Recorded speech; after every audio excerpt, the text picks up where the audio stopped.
Hey everybody, I'm Robert and I'd like to welcome you back to the Nürburgring. Trying to figure out what we should do here, maybe driving fast cars slow, something like that sounds kind of cool. But I'm thinking that actually what I want to talk about is hot hatches. I'm sitting in my Cupra 300, which I've not driven on the Nordschleife in about 10 months. So it's probably going to take me a few turns to come to grips with the car and get used to things. But the whole concept of why this car is set up the way that it is exactly in line with this whole driving fast car slow concept. This car is perfect as a daily driver. I've got a three-way adjustable suspension. I've got just brake pads. Everything else on the car is pretty much stock, from power to mapping and everything. And I think this is one of the reasons that these hatches are so popular around the Nürburgring and just for track day enthusiasts as a whole. They're very well balanced. They work very well, and it's kind of a cool little community. For example, in the Cupra community, you've got just a tight-knit group of maybe 5 guys who are all running modified Cupras, and they just have so much fun together. It's really neat to see. But yeah, I think this is a car that you can daily drive. You can then take to the track and have an absolute blast with. The way that we have this car set up, it's kind of soft setup, which is really good for the rain.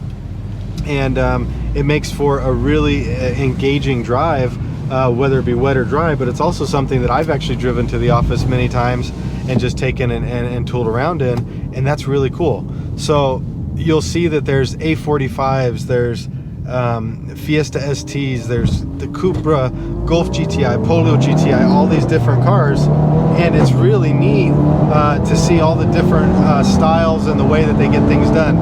So I'll shut up for a minute. I'll drive a little because, like I said, I've not driven this car on track in about 10 months. So I'm gonna go knock a few turns out, see how it feels.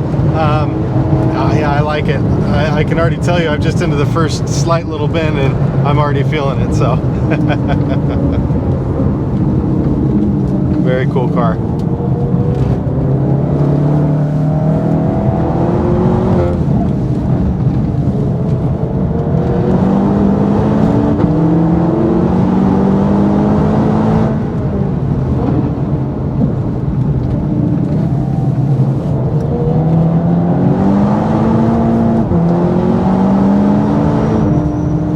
I know the guy behind me, so I don't think he's gonna mind if I make him stay there for a minute.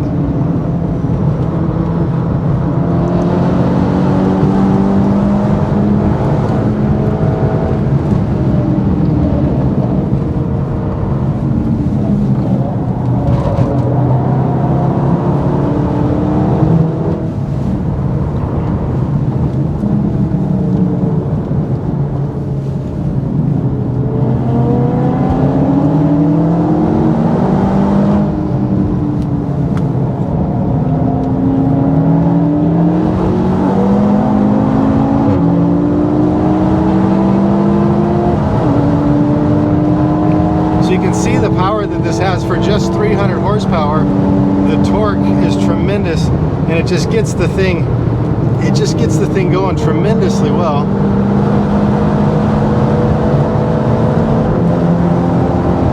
All right, I'll let him go now.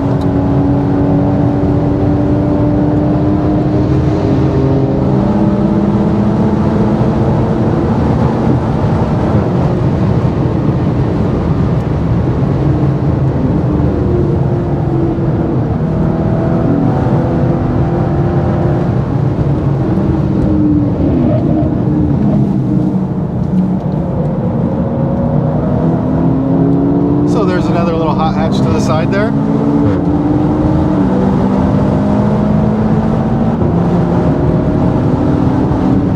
So to run at this pace, I'm definitely working the tires. I'm not going too crazy, but it's definitely about enough for them. I am on a Michelin Pilot Sport 4, not a 4S, but a normal 4, which is absolutely amazing in the rain, but at this pace with this kind of power in the dry, it does take a toll on them. You can see that understeer there.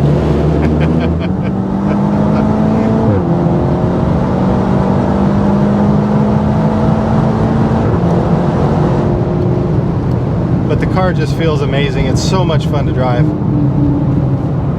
And I think this is, like I said, why the hot hatch is so popular. All these guys are able to drive them to work, and then they're able to come out to the track and just have a proper blast with it. So we'll just slow it down a little bit, have a little fun, and talk about the different cars. I think you've got the i30N. That's a neat car. It came out on the scene a couple years ago, and Hyundai did a lot of things on the Nürburgring with it. It was a lot of testing was done. It was out quite often. You saw it really just on track almost every single day. That was a cool car. Then you've got the A45. We'll take a little inside line and outside line and let this guy by. This is a good place to let somebody pass if he takes it. There he goes. The A45 is a cool car, really a sharp look, and I think it's quite powerful as well. I've never driven one. You've got the Ford Fiesta ST, maybe a little bit underpowered. That might be more in the Golf GTI class, which is a really cool car in its own. Then you have the Clio. I think the Ford Fiesta ST, the Clio, and the Polo GTI, I mean, are all in a similar class. Then along with the Cupra, you have like the Golf GTI. The Golf GTI is a little bit underpowered, maybe another 50 horsepower under. And then you've got the, let's see, what else do you have? The Renault McGann. The Renault McGann is a car that you, on the Nürburgring, you're not going to go more than 2 laps without seeing a Renault McGann. If I go slow enough here, I probably will get to catch one, or one will catch us, I should say. The Renault McGann is a car that really has been quite popular on the Nürburgring as well.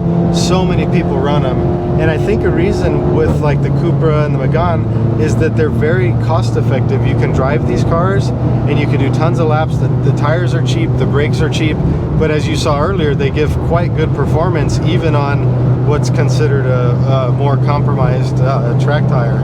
So there's so much potential that you can eke out of these cars and see. Let's see what kind of cars catch us here. I think there's going to be some cool stuff coming up. We saw the purple GT3 RS, which sounded absolutely fantastic from here. Mitsubishi. On-track car spotting. This is contactless car spotting, we'll call it. Oh, is that A45 coming back up maybe?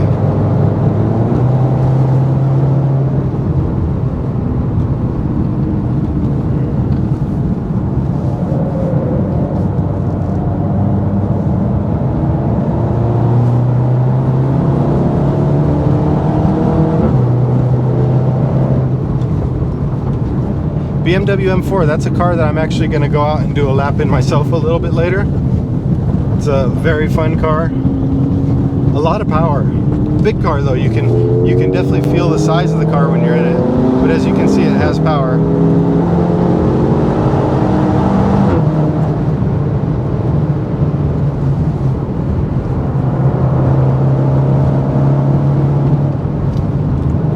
OGTT.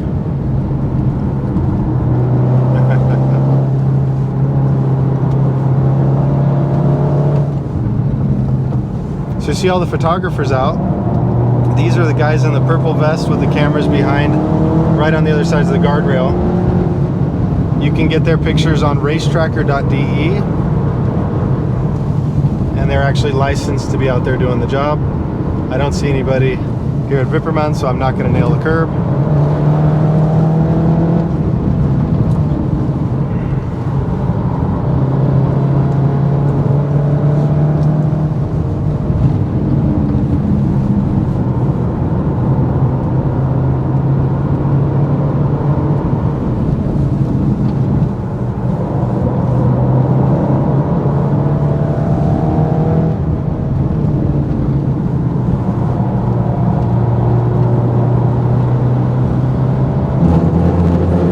A lot of photographers out today. The weather's beautiful. It was supposed to rain today, or it was at least forecasted to, and this is what we've ended up with, so I'm not going to complain about that.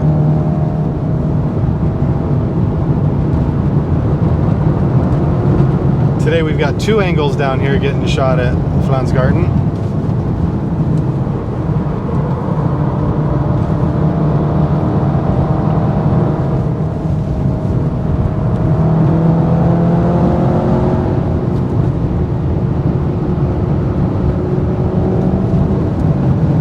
like this section from Flansgarten 2 down into Bellafest. Just at the right point, you straighten it up and you can just go straight through.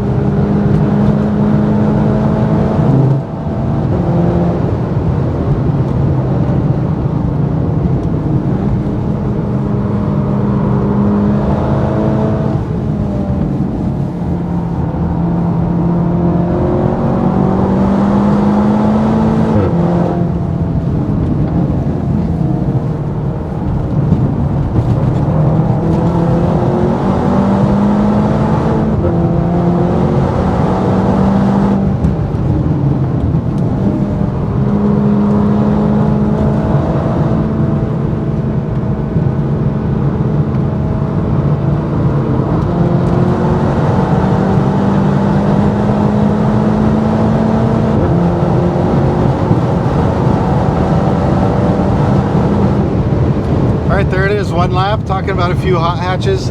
I really do think it's a cool segment, and if I were to be looking at a car that I needed to daily drive and then take on the track, it would either be between something like this this segment of the Golf, Cupra, Fiesta ST, maybe even a Polo GTI, which, as you know, I really do like, a McGann. It would definitely be a front runner.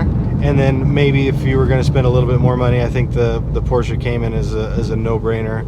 On the track, its balance is just phenomenal. But so I think that this would probably be my perfect daily car that I would also track.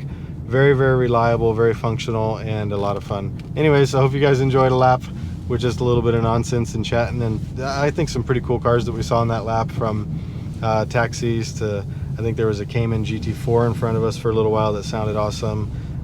Yeah, anyways, that's the Nürburgring for you. Hope you guys enjoyed it. We'll catch you later.